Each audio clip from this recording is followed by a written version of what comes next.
ಕಾಶಿ ಕಾರಿಡಾರ್ನ ಉದ್ಘಾಟನೆ ಆಗಿದೆ. ಅದರ ಜೊತೆಗೆ ಪ್ರಧಾನಿ ಮೋದಿ ದೇಶವನ್ನು ಉದ್ದೇಶಿಸಿ ಮಾತನಾಡಿದರು. ಕಾಶಿಗೆ ಬಂದರೆ ಪಾಪ ಕಳೆಯುತ್ತದೆ. ಬಾಬಾ ಸನ್ನಿಧಿಯಲ್ಲಿ ನನಗೆ ಖುದ್ದು ಅನುಭವ ಆಗಿದೆ. ಇವತ್ತು ಉದ್ಘಾಟನಾ ಭಾಷಣದಲ್ಲಿ ಪ್ರಧಾನಿ ಮೋದಿ ಅವರ ಮಾತುಗಳಲ್ಲಿ ಕಂಡುಬಂದಂತಹ ವಿಚಾರ. ಇಂದು ಭಗವಾನ್ ಶಿವನ ಇಷ್ಟದ ದಿನ ಸೋಮವಾರ. ಇಂದು ಒಂದು ಹೊಸ ಇತಿಹಾಸ ರಚನೆ ಆಗಿದೆ. ಹೊಸ ಇತಿಹಾಸ ರಚನೆಗೆ ನಾವೆಲ್ಲರೂ ಕೂಡ ಸಾಕ್ಷಿಯಾಗಿದ್ದೇವೆ ಅಂತ ಇವತ್ತು ಉದ್ಘಾಟನೆ ನಂತರ ಮಾತನಾಡ್ತಾ ಮಂದಿರಗಳ ಪುನರ್ಸ್ಥಾಪನೆಗೆ ಆಶೀರ್ವಾದ ಸಿಕ್ಕಿದೆ. ವಿಶ್ವನಾಥ ಮಂದಿರ ಸನಾತನ ಸಂಸ್ಕೃತಿಯ ಪ್ರತೀಕ ಅಂತ ಕೂಡ ಇದೇ ಸಂದರ್ಭದಲ್ಲಿ ಪ್ರಧಾನಿ ಮೋದಿ ಹೇಳಿದ್ರು. ಕೇವಲ ಹೊಸ ಕಟ್ಟಡ ಅಲ್ಲ, ನಮ್ಮ ಸಂಸ್ಕೃತಿಯಾಗಿದೆ, ಭಾರತದ ಪ್ರತೀಕ ಪರಂಪರೆ ಆಗಿದೆ ಅಂತ ಕೂಡ ಹೇಳಿದ್ರು.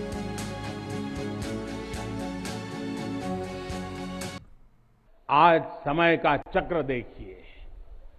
आतंक के वो पर्याय इतिहास के काले पन्नों तक सिमट कर रह गए हैं और मेरी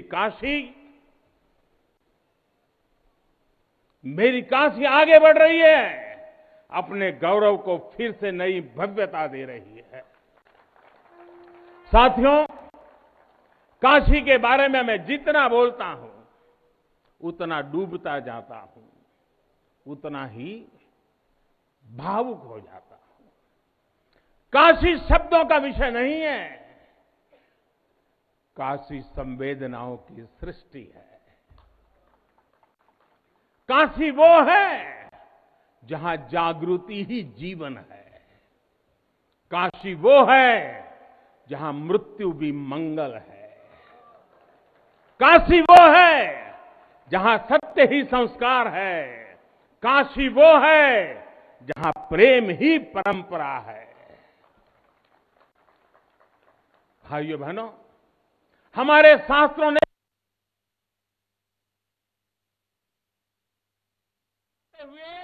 आखिर में क्या कहा? नेति नेति ही कहा है। यानी जो कहा उतना ही नहीं है, उससे भी आगे कितना कुछ है। हमारे शास्त्रों ने कहा है, शिवम ज्ञायन इति ब्रूयो। शिव शब्दार्थ चिंतका, अर्थात शिव शब्द का चिंतन करने वाले लोग शिव को ही ज्ञान कहते हैं। इसलिए ये काशी शिवमयी है, ये काशी ज्ञानमयी है। और इसलिए ज्ञान, शोध, अनुसंधान ये काशी और भारत के लिए स्वाभाविक निष्ठा रहे। भगवान शिव ने स्वयं कहा है, सर्व क्षेत्रेषु भूपृष्ठे, सर्व क्षेत्रेषु भूपृष्ठे काशी क्षेत्रम च मे वपु। अर्थात धरती के सभी क्षेत्रों में काशी साक्षात मेरा ही शरीर है। इसलिए यहां का पत्थर, यहां का हर पत्थर शंकर है। इसलिए हम अपनी काशी को सजीव मानते हैं। आज समय का चक्र देखिए। आतंक के वो पर्याय इतिहास के काले पन्नों तक सिमट कर रह गए हैं और मेरी काशी आगे बढ़ रही है, अपने गौरव को फिर से नई भव्यता दे। रानी लक्ष्मीबाई से लेकर चंद्रशेखर आजाद तक कितने ही सेनानियों की कर्मभूमि जन्मभूमि काशी रही है। भारतेंदु हरिश्चंद्र, जयशंकर प्रसाद, मुंशी प्रेमचंद, पंडित रविशंकर और बिस्मिल्लाह खान जैसी प्रतिभाएं इस स्मरण को कहां तक लेते जाए, कितना कहते जाए, भंडार भरा पड़ा है। जिस तरह काशी अनंत है, वैसे ही काशी का योगदान भी अनंत है। काशी के विकास में इन अनंत पुण्य आत्माओं की ऊर्जा शामिल है। इस विकास में भारत की अनंत परंपराओं की विरासत शामिल है। इसलिए हर मत मतांतर के लोग, हर भाषा वर्ग के लोग यहां आते हैं तो यहां से अपना जुड़ाव महसूस करते हैं। आज शाश्वत बनारस के संकल्पों में एक अलग ही सामर्थ्य दिख रहा है।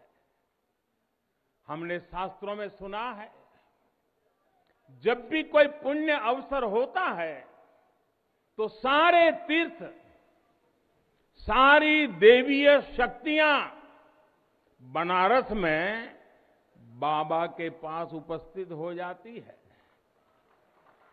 कुछ वैसा ही अनुभव आज मुझे बाबा के दरबार में आकर हो रहा है। ऐसा लग रहा है कि हमारा पूरा चेतन ब्रह्मांड इससे जुड़ा हुआ है और हमारा सौभाग्य है कि हम इस तिथि के साक्षी बन रहे हैं। आज विश्वनाथ धाम अकल्पनीय अनंत ऊर्जा से भरा हुआ है। उसका वैभव विस्तार ले रहा है। इसकी विशेषता आसमान छू रही है। यहां आसपास जो अनेक प्राचीन मंदिर लुप्त हो गए थे, उन्हें भी पुनः स्थापित किया जा चुका है। विश्वनाथ धाम का ये पूरा नया परिसर एक भव्य भवन भर नहीं है, ये प्रतीक है हमारे भारत की सनातन संस्कृति का। ये प्रतीक है हमारी आध्यात्मिक आत्मा का। ये प्रतीक है भारत की प्राचीनता का, परंपराओं का, भारत की ऊर्जा का, गतिशीलता का। आप यहां जब आएंगे तो केवल आस्था के ही दर्शन होंगे ऐसा नहीं है। आपको यहां अपने अतीत के गौरव का एहसास भी होगा। कैसे प्राचीनता और नवीनता एक साथ सजीव हो रही है, कैसे पुरातन की प्रेरणाएं भविष्य को दिशा दे रही हैं, इसके साक्षात दर्शन विश्वनाथ धाम परिसर में हम कर रहे हैं। हमारे दिव्यांग भाई बहन, बुजुर्ग माता पिता सीधे बोर्ड से जेटी तक आएंगे। जेटी से घाट तक आने के लिए भी एस्केलेटर लगाए गए हैं।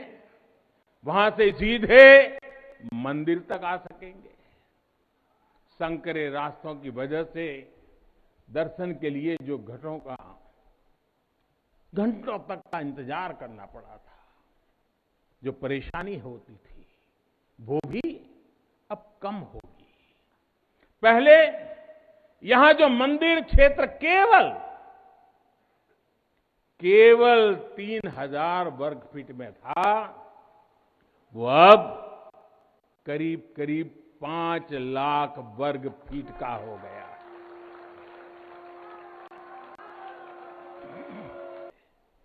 एक ग्रंथ में लिखा है, तेनो पयाथेन कदाचनात् वाराणसीम पाप निवारणम आवादी वाणी बलिना सविष्यन विलोक्य लीला वासरे विलिप्ता।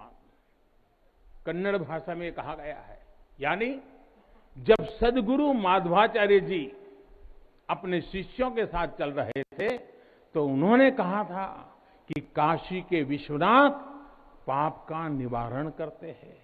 उन्होंने अपने शिष्यों को काशी के वैभव और उसकी महिमा के बारे में भी समझाया।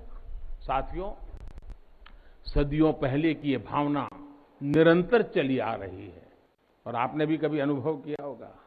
तमिल, कन्नड़ा, तेलुगु, मलयालम इतनी फर्राटेदार तरीके से बोलते हैं कि लगता है कि कहीं केरला, तमिलनाडु या कर्नाटक तो नहीं आ गए। अब इतना बढ़िया बोलते हैं।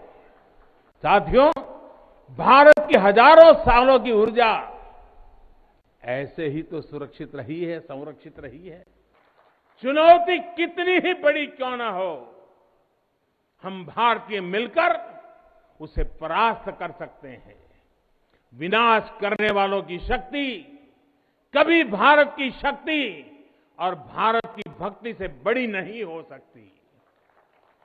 याद रखिए, जैसी दृष्टि से हम खुद को देखेंगे, वैसी ही दृष्टि से विश्व भी हमें देखेगा।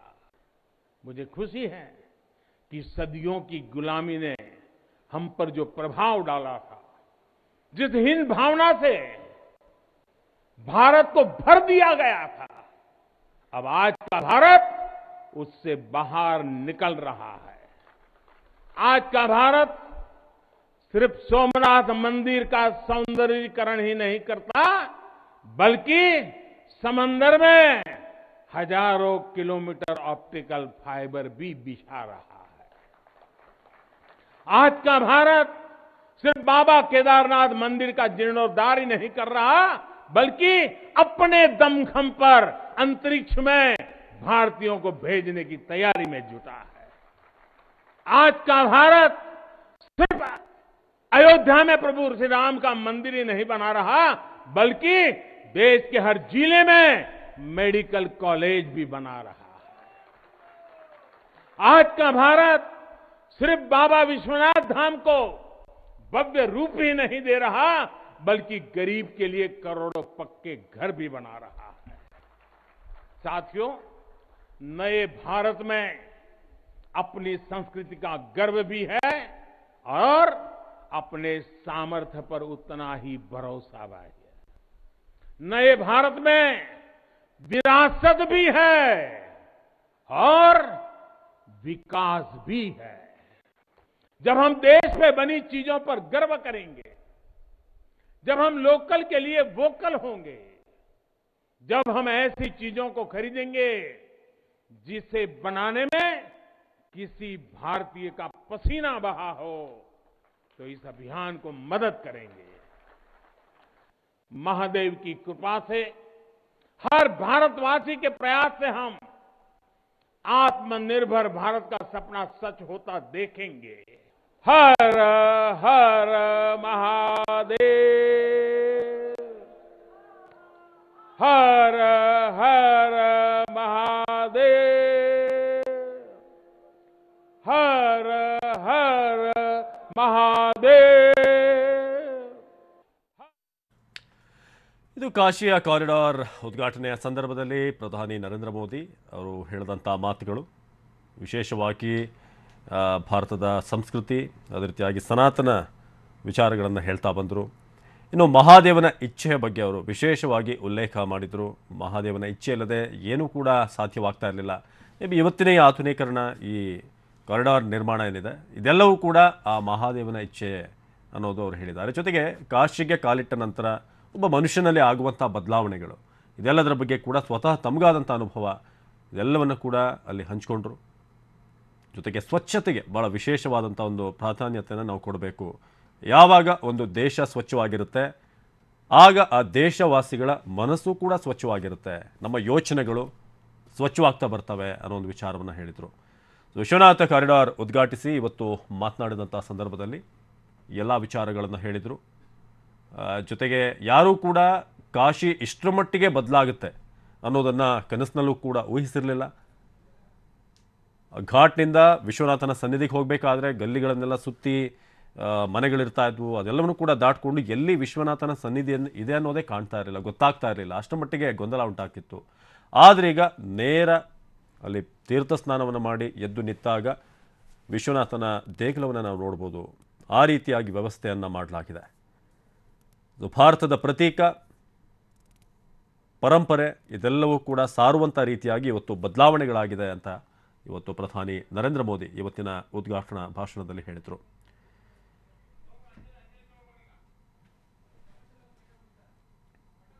ಇದು ಕಾಶಿಯ ಕಾರಿಡಾರ್ ಉದ್ಘಾಟನಾ ಸಂದರ್ಭದಲ್ಲಿ ಹೇಳಿದಂಥ ವಿಚಾರಗಳು.